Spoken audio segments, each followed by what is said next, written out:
পারে তাহলে কি সেই ভক্ত হারবে বাবা খেলায়? তাই দেখুন আজকে এই যে সাধের কুঞ্জ, আজকে সাধুগুরু বৈষ্ণবের বাজারে অনেক হাজার হাজার ভক্ত এসেছে বাবা। আগামী বছর হয়তো অনেকেই থাকবো না,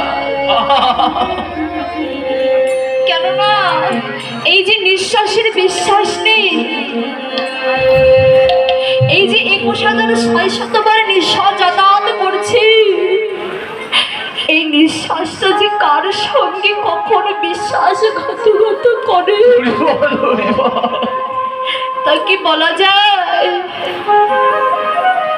এখানে যখন আগামী বছর এমন সাধুগুরু বৈষ্ণবের বাজারে বসেছিল, তখন না কত সাধুগুরু বৈষ্ণবী ছিল বাবা।